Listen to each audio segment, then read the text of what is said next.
Hey guys, imagine being able to sit across from someone, your boss, your partner, your friend, and truly see them. Not just the mask they wear, not the polite answers they give, but the raw, unfiltered truth of what they think, what they feel, what they value most. Sounds impossible, doesn't it? Almost like mind reading. But here's the truth: you don't need magic to understand people. You need the right questions. Most of us spend our lives skimming the surface of conversations. How's work? How was your weekend? Busy? Fine. Same old, empty words. But beneath those words lies the story of who someone really is, their values, their scars, their dreams. And here's the part no one tells you: people are desperate to be understood. They're waiting for someone, maybe you, to ask the kind of questions that go past the surface and touch the soul. The Stoics knew this centuries ago. Socrates said, "The unexamined life is not worth living." But here's the secret. It's not just about examining your life. It's about helping others examine theirs, too. Because when you can see someone clearly, without judgment, without assumption, you gain a kind of wisdom that changes everything. Your relationships deepen, your influence grows, and your ability to lead, love, and connect becomes unstoppable. So tonight, I'm going to give you 5 questions. 5 deceptively simple questions that can unlock the hidden chambers of anyone's mind. Use them with integrity. Use them with care. And you'll discover what philosophers and psychologists have always known: that to understand others is one of the highest forms of wisdom. Let's begin. Question 1. Let's start with the first question. It sounds simple, almost casual, yet it's one of the most powerful keys you'll ever hold if you want to truly understand someone. What's been the highlight of your week so far? Now, you might think that's just small talk, but let me stop you right there. This is not small talk, it's soul talk. Because this one question bypasses the generic answers we've all learned to give: busy, fine, same old, and instead forces someone to reveal what actually lights them up inside. I remember once sitting across from a new colleague at a coffee shop. Instead of asking the usual, "So how's your week going?" I leaned in and asked, "What's been the highlight of your week so far?" She paused, thought for a moment, and then her face softened into a smile. "Honestly," she said, "helping my neighbor move furniture. She's elderly and couldn't manage on her own. So I spent my Saturday getting her settled in her new place." That answer told me everything I needed to know about her character. She didn't mention work or an achievement or something that boosted her status. Her highlight was service, helping someone in need. That revealed her priorities without her even realizing it. Months later, when I had to choose someone for a team project that demanded reliability and selflessness, she was my first choice, and she didn't disappoint. That's the brilliance of this question. It's not invasive, but it's deeply revealing. It tells you what people value, what they notice, what they consider worthy of attention. A highlight is not random. It's a reflection of what a person treasures. Marcus Aurelius once wrote, "Very little is needed to make a happy life. It is all within yourself, in your way of thinking." When you ask someone about their highlight, you discover what that very little is for them. For some, it's achievement. For others, it's connection. For some, it's adventure. For others, It's peace. Think about how powerful this is in real life. In a job interview, the candidate who says their highlight was finishing a project early is telling you they value productivity and excellence. The one who says their highlight was teaching their child how to ride a bike is telling you they value family and legacy. The one who says it was discovering a hidden restaurant in the city is telling you they crave exploration and novelty. And here's where it gets interesting. It's not just what they say, but how they say it. Watch the energy shift. The eyes brighten. The voice changes. The posture opens. You're watching someone connect with their source of joy in real time. And that energy reveals far more about their authentic self than any resume or social media profile ever could. I once asked this question to a business partner, and his answer was finally organizing my garage. That may sound trivial, but it told me he valued order, structure, and completion. Later, when we worked on complex projects together, that exact mindset, the drive to put everything in its place, made him the most efficient problem solver in the room. Another time, someone answered finding this tiny, hole-in-the-wall cafe nobody knows about. That revealed curiosity, a love of discovery, and probably an independent streak, someone who values unique experiences over mainstream ones. Knowing that, I connected with him through shared recommendations of hidden gems, and our relationship deepened. Seneca once wrote, "True happiness is to enjoy the present, without anxious dependence upon the future." This question uncovers exactly that: the small joys that anchor people to the present moment.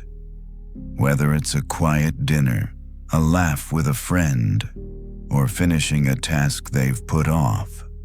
These highlights are windows into how people experience life. But here's the other side of it: sometimes people can't answer. Sometimes they say, "Honestly, I can't think of anything." That, too, is telling. It might mean they're going through a difficult time, or that they rarely reflect on gratitude, or that they're so consumed by problems that they miss the blessings right in front of them. That silence is its own revelation. Now, let's go deeper. The timing of the highlight matters too. Was it at work or at home? Was it shared with others or experienced alone? Was it planned or spontaneous? Each answer adds color to the portrait of their inner life. Someone who lights up about an unexpected moment probably values freedom and spontaneity. Someone who talks about planned success might value structure and discipline. Here's something else you can use this question anywhere. On a first date, and you'll know what makes the other person come alive. In a leadership role, and you'll know how to motivate your team. With your kids, and you'll see what truly matters to them beyond grades, beyond chores, beyond appearances. I once heard a man answer, "The best part of my week was my daughter running into my arms after her recital." That told me family wasn't just important, it was central to his existence, for someone else. The highlight was solving a tough coding problem at 2 a.m. that revealed passion for challenge and mastery. For another, it was a quiet morning walk that revealed love of solitude and reflection. Epictetus taught, "Men are disturbed not by things, but by the view which they take of them." When someone answers this question, you glimpse their view of life. Two people might have lived the same week, but one finds joy in the smallest moments while the other notices only stress. Their highlight or lack of one shows you their lens on reality. And here's where the Stoic insight comes in for you. The highlight question isn't just for others, it's for yourself. 2. Ask it at the end of each day. What was the highlight of today? Ask it at the end of each week. What moment gave me joy? Do this regularly, and you'll train your mind to notice the good, no matter how small. That's Stoic gratitude in action. Because let's be honest, life will always throw difficulties your way. But if you can still identify one bright moment in the week, one thing that made you feel alive, you've already won. Marcus Aurelius reminded himself each morning, when you arise in the morning, think of what a precious privilege it is to be alive, to breathe, to think, to enjoy, to love. That's the mindset of someone who finds highlights everywhere, not just in milestones. So when you ask someone this first question, you're not just making conversation, you're holding up a mirror to their soul. You're saying, show me what you treasure. Show me where your joy lives. And in that answer, you'll discover more about them than hours of surface-level talk ever could. Remember this: people reveal themselves most in the things they celebrate. The highlight of their week is the compass of their values. And once you know what energizes them, you'll know how to connect with them, support them, and predict the choices they'll make. This is the first step to reading someone's mind, not through tricks, but through presence, not through manipulation, but through curiosity. And when you start using this question in your own life, you'll be amazed at how doors open, how bonds deepen, and how trust grows. So let me ask you, what's been the highlight of your week so far? Pause, think about it, write it down, because that one answer might tell you more about yourself than you realize. Question 2. The second question may be my favorite, because it doesn't just reveal what energizes someone, it reveals how much they've grown. What's something you used to believe that you don't believe anymore? At first glance, it sounds like a curious, maybe even casual question, but look deeper. This question isn't about trivia, it's about transformation. To answer it honestly, a person has to reflect, to acknowledge their own fallibility, to admit I was once wrong. And that, my friend, is the mark of maturity. Seneca once said, "Every new beginning comes from some other beginning's end." When someone answers this question, they're telling you exactly which beginnings and endings shaped them. I remember asking this during a job interview for a leadership position. The candidate had an impressive resume, polished answers, and the kind of charisma that fills a room. But I wasn't interested in the surface. I wanted to know if he could evolve. So I asked, "What's something you used to believe that you don't believe anymore?" He thought for a moment, then said, "I used to think working longer hours meant being more productive. I stayed in the office until 9 every night and judged anyone who left at 5. But over time, I realized focused work in fewer hours is more effective. Some of those people I thought were lazy actually produced more than I did." That answer told me everything. He had humility. He had self-awareness. He had the courage to admit he'd been wrong and the wisdom to change. That one response predicted his success more than any technical test ever could. See, this question separates rigid thinkers from adaptable learners.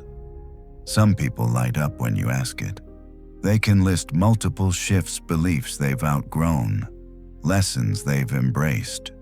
Those people treat growth as natural, even joyful. They've walked through life with open eyes and an open mind. Others, though, freeze. They'll say, "Honestly, I can't think of anything," That silence tells you a lot too. It may mean they haven't reflected deeply, or worse, that they're too proud to admit they've ever been wrong. Now, think about how much this reveals in relationships, in business, in leadership.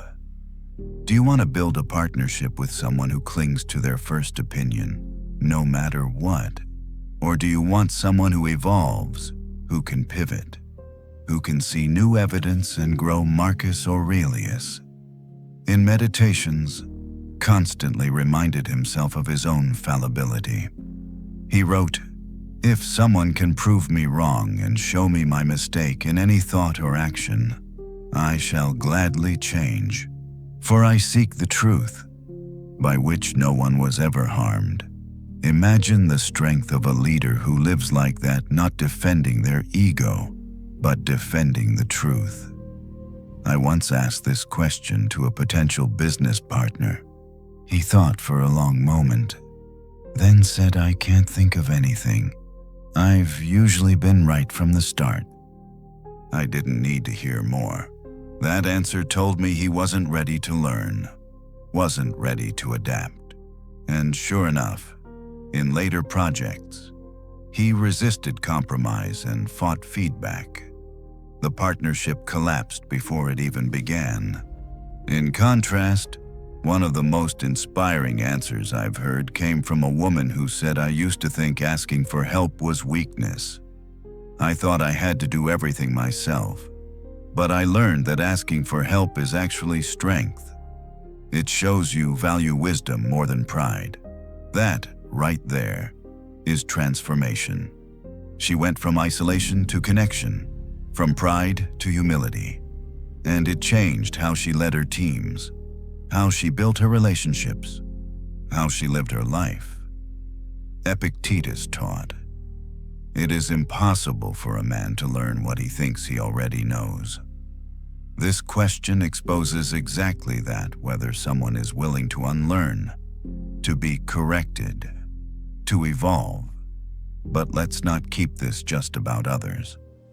Ask yourself, what's something I used to believe that I don't believe anymore? Think back 5 years, 10 years. What truths have you shed? What illusions have you outgrown? Maybe you once believed success meant a bigger paycheck, but now you know peace of mind is the real currency. Maybe you once believed toughness meant never showing emotion, but now you see real strength is the ability to be vulnerable. Maybe you once believed your worth depended on the opinions of others, but now you understand your worth is something no one else can give or take away. Each of those shifts is a sign of growth. Each of those shifts is wisdom earned the hard way. And the more you can name, the more you prove that you're alive in the deepest sense, not just existing, but evolving. I remember my own shift. For years, I believed productivity was everything. Every hour had to be filled. Rest was laziness. But the Stoics reminded me time is not just about quantity, but quality. As Seneca said, "It is not that we have a short time to live, but that we waste much of it." Rest is not wasted time. Mindless busyness is. That belief change altered how I live, how I work, how I connect. So, how can you use this question in real life on a date? It reveals whether someone reflects on their past relationships and has grown from them. In a friendship, it tells you if they've matured, if they've learned. In leadership, it shows whether they can adapt to change. But even more important, it humbles you.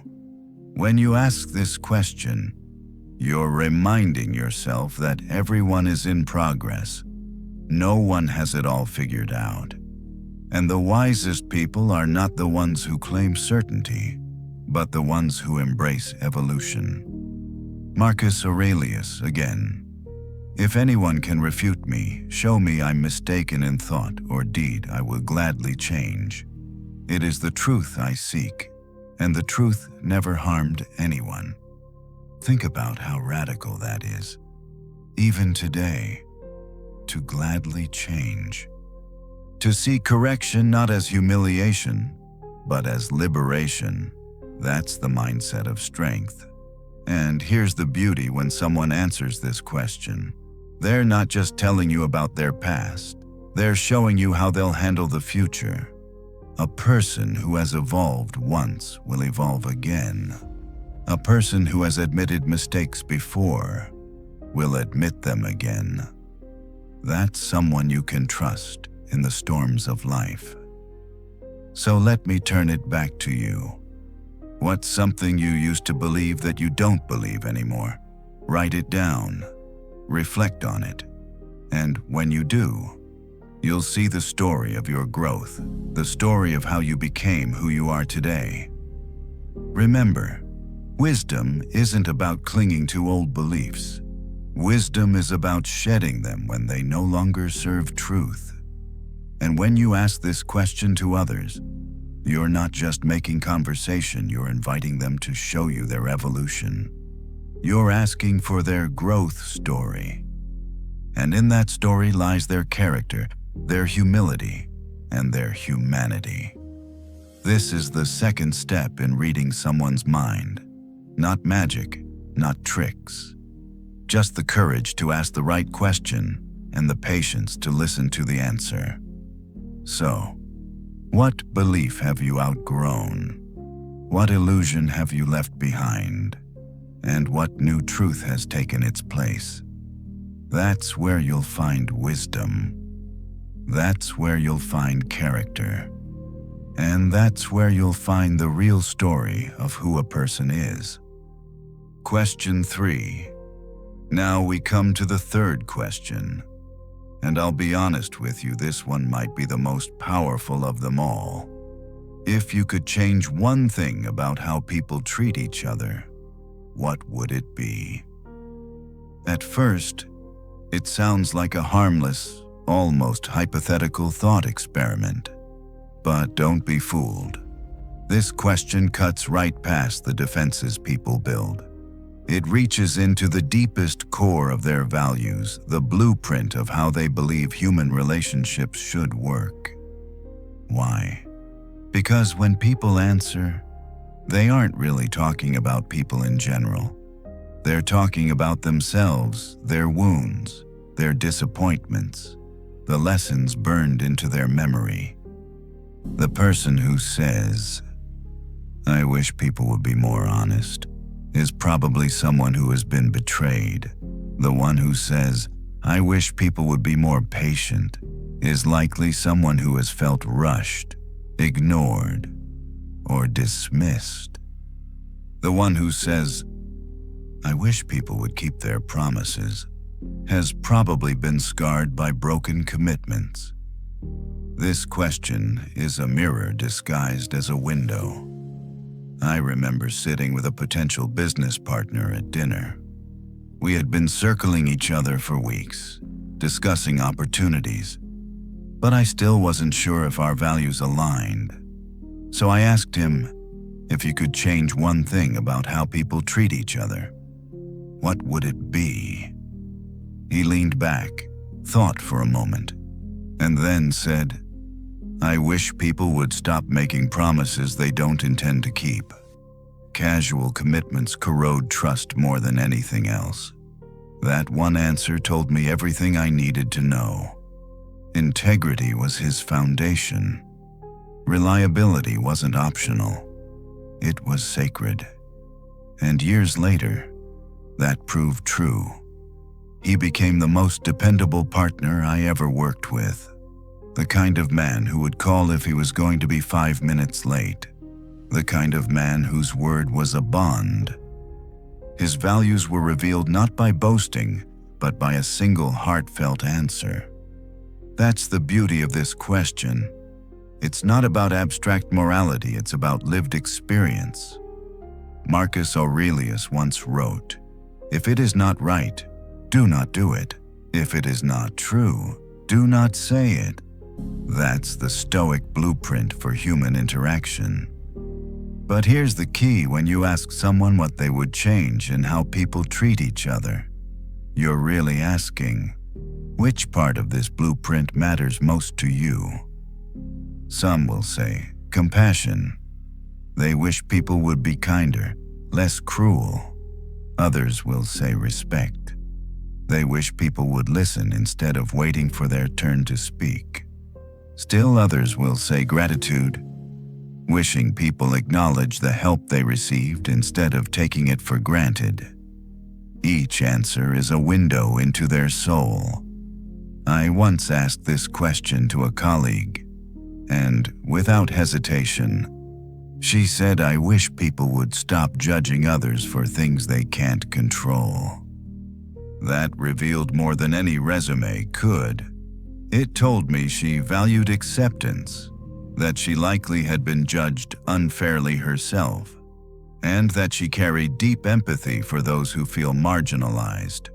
When she later mediated a heated team conflict, her ability to bring people together with fairness and empathy was unmatched. That answer had already told me who she was at her core. Another time, someone answered, "I wish people would follow through on their commitments to themselves, not just others." That revealed a subtle but profound truth. This person valued self-discipline, self-respect, and accountability. He knew that how we treat ourselves sets the standard for how we treat the world. Epictetus said, "Know first who you are, and then adorn yourself accordingly." This question helps you see who people really are, because it exposes the values they want to see magnified in the world.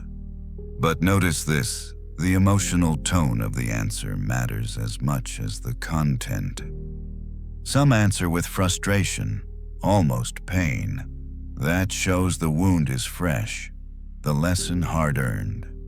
Others answer with hope, revealing their belief in human potential. Still others respond with resignation and acceptance that the world probably won't change, but a wish that it could. Each tone tells you whether the person carries optimism, bitterness, or quiet strength in their heart. Now let's zoom out. This question doesn't just reveal personal wounds, it also shows whether someone thinks individually or systemically. Do they say, "I wish people would be kinder," focusing on the personal, or do they say, "I wish people would stop exploiting the vulnerable," pointing to broader systems of injustice? Both answers reveal worldview, but on different scales. Seneca once said, "Wherever there is a human being, there is an opportunity for kindness." That's the Stoic reminder that no matter how broken the world seems, you still have power in the way you treat others. And when you ask this question, you learn exactly how someone defines kindness, fairness, or justice. But here's the most important insight when people answer. They're not just telling you what they wish others would do. They're telling you what they themselves long for. When someone says, "I wish people would listen," what they're really saying is, "I wish people would listen to me." When someone says, "I wish people would stop judging," what they're really saying is, "I've been judged, and I don't want to feel that again." That's why this question is so powerful. It bypasses the facade. It reveals the hidden plea of the heart, and you can use it everywhere. In leadership, it tells you how your team members want to be treated. In friendship, it tells you how to show loyalty and love. In romance, it reveals your partner's deepest needs they may not even know how to articulate until you give them the space. But don't just use this question outwardly, turn it inward. Ask yourself, if I could change one thing about how people treat each other, what would it be? Would it be honesty? Then ask yourself, am I being fully honest? Would it be patience? Then ask, am I practicing patience with others? Would it be gratitude? Then ask, am I showing appreciation daily? Because here's the Stoic truth: you cannot demand of others what you do not embody yourself. You must become the very change you wish to see in the world. Marcus Aurelius reminded himself, waste no more time arguing about what a good man should be. Be one. That's the essence. Don't just wish the world were kinder, be kinder. Don't just hope people keep their word, be someone whose word never breaks. Don't just complain about judgment, practice acceptance. This question reveals values, but more than that, it reveals the work each of us still has to do.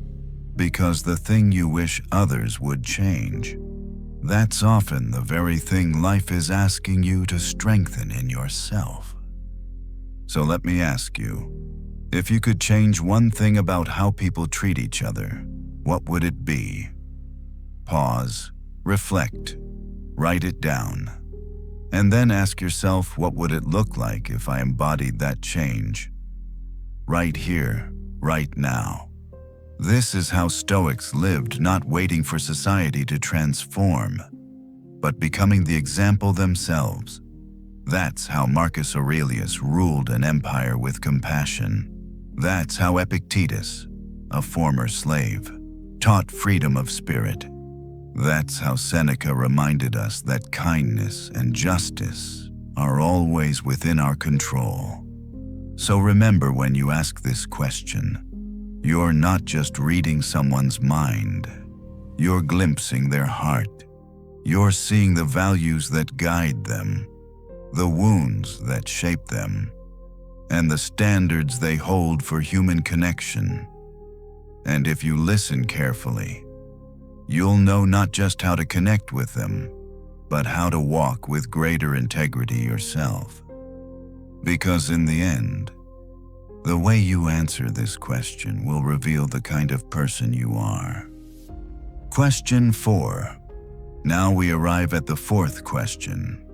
By now, you've already uncovered someone's joys, their growth, and their values.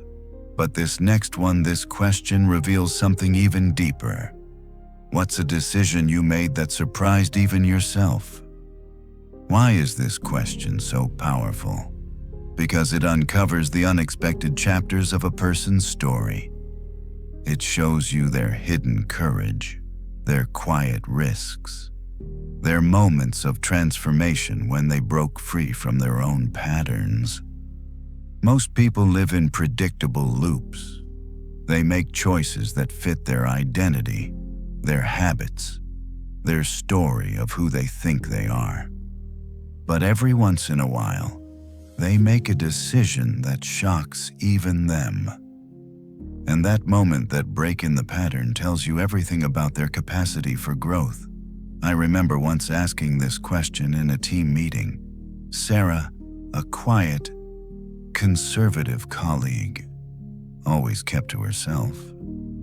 If you looked at her, you'd think dependable, cautious, steady. But when I asked her this, she stunned everyone. She said, I quit my corporate job to start a food truck. I had no professional cooking experience, but something inside me needed to create with my hands. In that instant, I saw her differently. Beneath the steady surface was fire. Beneath the reserved demeanor was courage, creativity, and a hunger for freedom. That decision revealed her essence more than 1,000 safe conversations ever could. Later, when we needed someone bold enough to lead an innovative project, I thought of her first, and she thrived. That's the magic of this question. It reveals not who people were, but who they're becoming.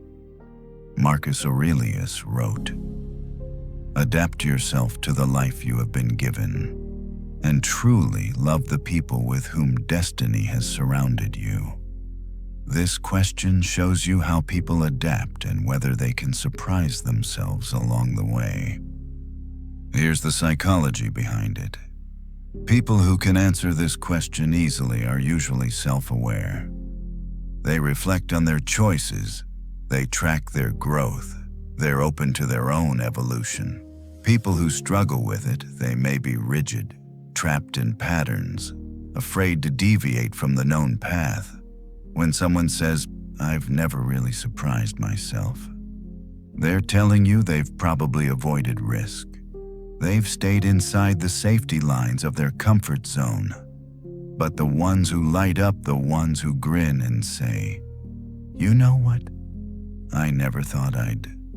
Those are the people who embrace life fully. They have stories, they have courage, and they have flexibility that will carry them far. Let me give you another example. A man once told me I'm naturally introverted. Public speaking terrifies me. But I surprised myself by volunteering to give a keynote at a major conference. Not only did I survive, I loved it. That revealed more than his resume ever could. It showed he had the ability to confront fear, to grow under pressure, and to discover joy in the very place he once felt paralyzed. Epictetus taught, "Difficulties show what men are." In other words, it's in those surprising choices, those moments we step into difficulty, that we see who we really are. Now think about how you can use this question. In leadership, it tells you if someone has the courage to innovate. In friendship, it tells you if someone can break their own patterns and grow. In relationships, it shows you whether someone can surprise themselves and therefore surprise you in the best ways. But here's the Stoic twist. This question isn't just for others, it's for you, too. Ask yourself, what's a decision I made that surprised even me? Maybe it was ending a relationship you once thought defined you. Maybe it was walking away from a career path you thought you'd never leave. Maybe it was standing up for yourself when you usually stayed silent. Each of those choices is a crack in the old shell, proof that you're evolving beyond the person you once thought you had to be. And if you struggle to answer, don't see it as judgment, see it as an invitation. Maybe you've played it safe for too long. Maybe life is waiting for you to step into a decision that will surprise even you. Marcus Aurelius also wrote, "The impediment to action advances action. What stands in the way becomes the way." Often, the decision that shocks us most is the one where we finally face the obstacle we've been avoiding. And in that moment, we discover strength we didn't know we had. I'll tell you about a friend who shocked himself. He had spent years climbing the corporate ladder, convinced success meant titles and salaries, but one day, burned out and hollow, he walked away to teach high school. His friends thought he was crazy, but he told me later, "I surprised myself. I never thought I'd leave business." But teaching teenagers about history, that's the first time I felt alive in years. His decision revealed his true values, meaning over money, service over status. So what about you? What decision would you look back on and say, "I never thought I'd do that"? And what did that decision teach you about yourself? This question doesn't just reveal hidden courage, it reveals hidden desires. Sometimes, the choices that surprise us are the ones that align us with our true calling. The woman who quits law to paint, the man who leaves the city to farm, the introvert who becomes a leader. These aren't just surprises, they're unveilings of the self. Seneca said, It is not that we have a short time to live, but that we waste much of it. And what greater waste than to live inside a shell of predictability, never daring to shock yourself into growth?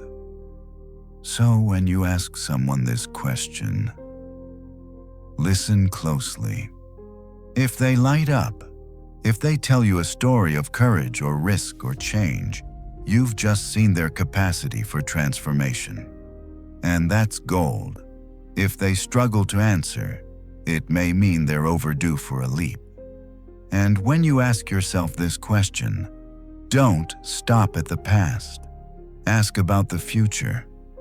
What's a decision I could make today that would shock even me?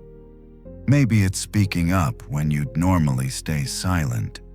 Maybe it's forgiving someone you thought you never could. Maybe it's pursuing the dream you've buried under years of practicality. Because here's the truth. The people who surprise themselves are the people who grow. The ones who never shock themselves, they stay the same. This question isn't about curiosity. It's about freedom.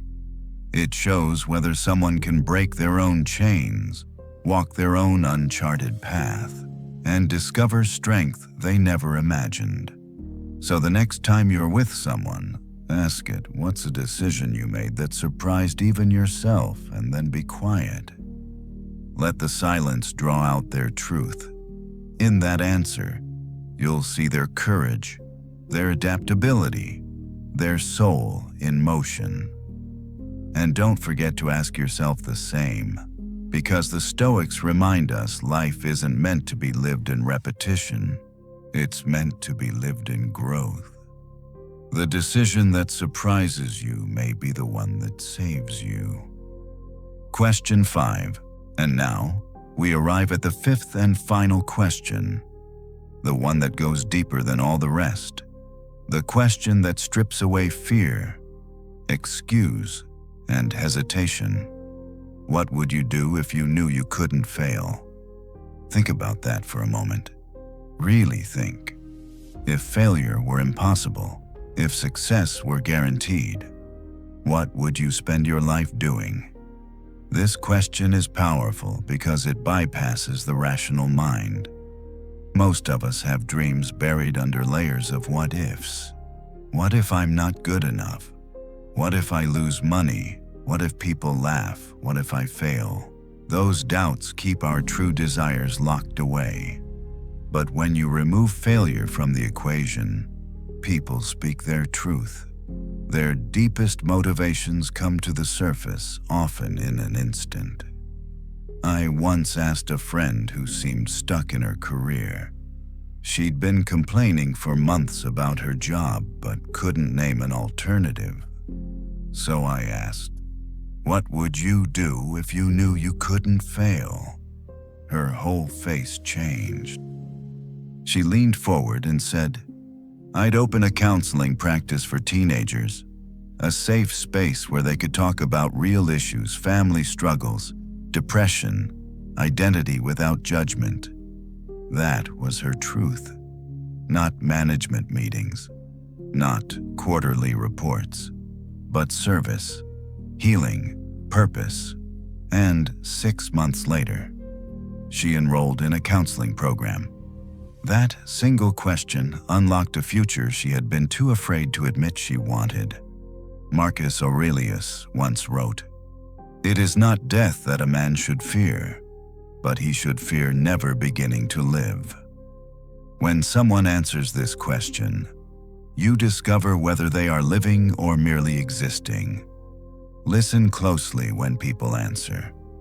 The career-driven might say, "I'd build a company." The creatives say, "I'd write, I'd paint, I'd make music."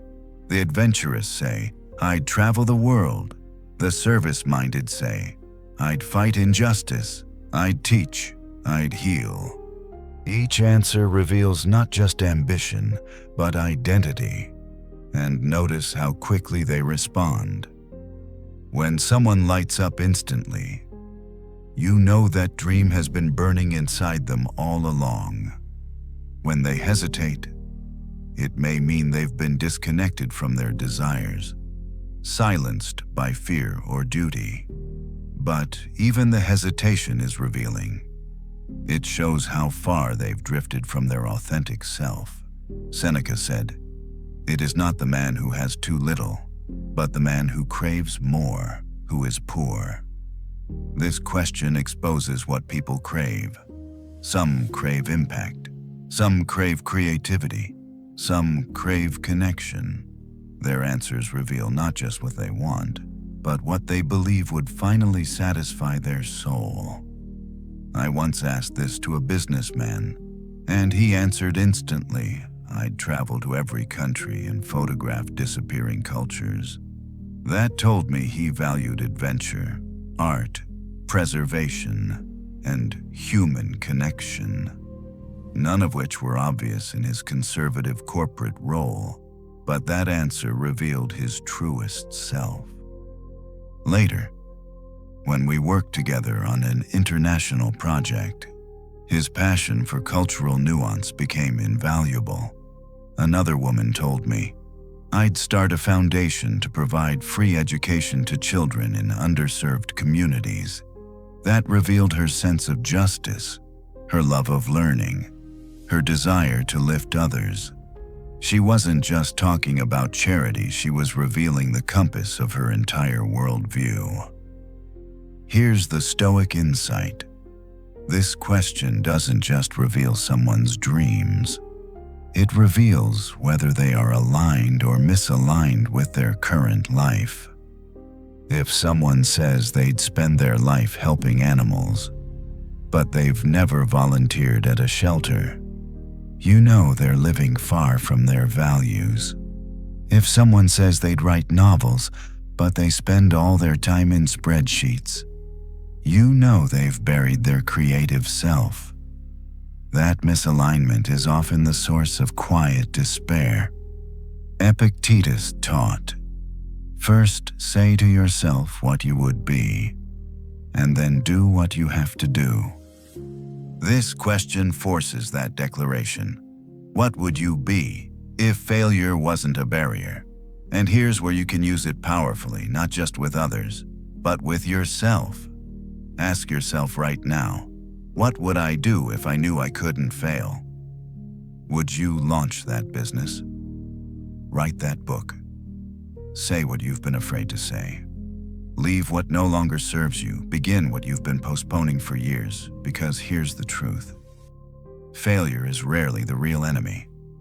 Fear is. The Stoics knew this well. They didn't teach us to avoid fear, they taught us to master it. To remind ourselves that fortune, status, even life itself are outside our control. What matters is not the outcome, but the courage to act in alignment with our nature. Marcus Aurelius reminded himself, "You could leave life right now. Let that determine what you do and say and think." Think about that. If you only had today, what would you do? Would you finally chase the dream? Would you finally speak the truth? Would you finally live? That's why this question is so revealing, because it strips away the excuses we hide behind. And it reminds us that the greatest tragedy isn't failure. The greatest tragedy is never daring at all. So when you ask someone, what would you do if you knew you couldn't fail, you're holding up a mirror to their soul. You're giving them permission to imagine a life without fear. And when they answer, you'll see their essence laid bare. But don't stop there. Once you know your answer, once you know what you'd do if failure weren't real, the next step is to realize this failure is never the end. The Stoics remind us that every setback is fuel, every stumble is training, every loss is instruction. Failure, in truth, is part of the way. So the better question might be, what would you do even if you might fail? Because that's where destiny lives. Ask yourself that, and suddenly the chains break. Suddenly you realize the life you've been dreaming about isn't waiting for a guarantee. It's waiting for your courage. So tell me, what would you do if you knew you couldn't fail? And then better yet, what will you do? Knowing you might, because that, my friend, is where true greatness begins. And so, we come to the end of this journey. You've walked with me through 5 simple questions, each one a doorway, each one revealing not just the minds of others, but the hidden corners of your own soul. Remember, wisdom does not always roar. Often, it whispers through reflection, a highlight of the week, a belief once held, then released, a longing for how people should treat one another, a decision that startled even you, a dream waiting just beyond fear. These are not just questions for others. They are questions for you. Carry them gently into your days. Let them settle into your evenings, and allow them to guide you toward a life of deeper presence, richer connection, and steadier peace. Marcus Aurelius reminded himself each morning, when you arise, think of the privilege it is to breathe, to think, to love. That same privilege is yours. Tonight, tomorrow, and every day after. So as you let these thoughts rest in your mind, breathe a little slower, release a little deeper, and remember that wisdom grows quietly, like light filling a darkened room. And if tonight's reflection gave you comfort, let's not lose each other on this path. You can linger here, subscribe, share your own thoughts below, or simply carry these words with you as quiet affirmations. Do whatever feels right in your heart. Now, let the noise fade, let stillness return, and let your spirit rest in the calm strength of knowing you are already enough. Until next time, my friend, walk gently. Good night. Sweet dreams.